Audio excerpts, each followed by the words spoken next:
This exercise is called air bench, and I want you to do it slowly and carefully throughout. Start with your back against the wall and your feet hip width apart and pointed straight forward. It's really important that you keep these feet hip width apart and pointing straight forward throughout the exercise. Slowly and carefully start to walk your feet away from the wall. Then slide your body down the wall until you get into a position that looks like this, where your hips are slightly above your knees and your ankles are slightly in front of your knees. Now gently push your lower back into the wall so there's no gap between the wall and your lower back.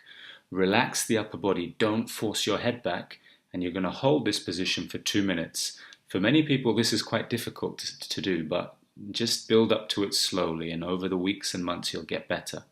It's important that you keep the weight in your heels, and you can see I'm doing it here barefoot because I've got wooden floors, so it's not too slippery. If where you're doing it is slippery, use shoes or trainers. Make sure you stay safe. There are 3 common mistakes which people make. Number 1 is going down too low. Remember, we don't want this. Make sure you keep those hips ever so slightly above the knees. Number 2 is they push too forward with the knees, so they go over the ankle. Again, we don't want this. Keep the ankles ever so slightly in front of the knees.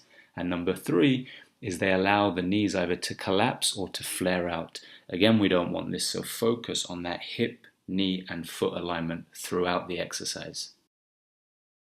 You should feel some work in the front of your thighs, but if there's pressure or pain in your knees, then slide up the wall a little bit until it gets comfortable. So you're probably going to feel quite a lot of work on the muscles on the front of your thigh, those quadriceps, but that's not the main aim of this exercise.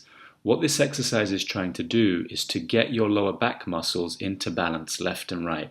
It's trying to teach your hips and your pelvis to be more neutral, left to right, and it's trying to align the hip, the knee and the foot. It's also great if you've got lower back pain, and many people who I give this to instantly get relief once they've done the exercise.